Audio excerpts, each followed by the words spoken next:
Got to circle back, guys, to our parent company, Comcast, because it is down over 8%, also reported numbers this morning.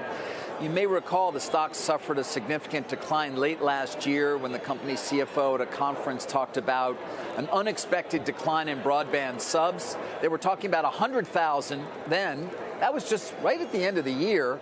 But somehow it went from 100,000 to 139,000 fewer broadband subs.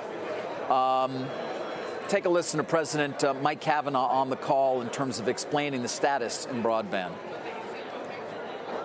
Despite our incumbent status in broadband, and as we faced continued overbuilding, fixed wireless expansion, and the challenges associated with the end of the ACP program. As you've already seen in our earnings release, net broadband subscriber additions were negative 139,000 in the fourth quarter, which is disappointing and worse than what we indicated in early December. Stock went down substantially on those comments from Kavanaugh. Peacock, of course, also did not post particularly strong additions in terms of quarter to quarter, and in the year at 36 million, which is where it seemingly ended the third quarter as well. So no real growth in subs at Peacock, although they did say losses have come in right around $1 billion, so they seem to be moderating. They're spinning off the cable companies other than Bravo into a new company. That includes us.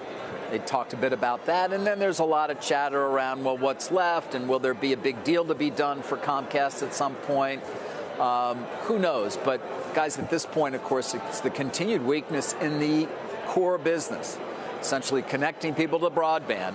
And the challenges from fixed wireless that we've been talking about here for years at this point. We just had Mike Sievert on the other day from T-Mobile. They were sort of a first mover there, but Verizon's become very aggressive.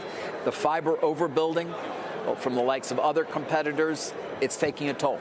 There's no doubt about it. Not to mention the overarching threat one day from Starlink that I talk about a lot as well, as the capacity there only grows. Yeah, studios at least did benefit from Wicked, and they did say that the opening of Epic Universe probably would supercharge the theme park business, and that might be beneficial to both them and Disney. We'll see what happens in just a couple of months. Up 6.7%. Yeah, that's studio business. Wicked, highest grossing film adaptation of a Broadway musical ever.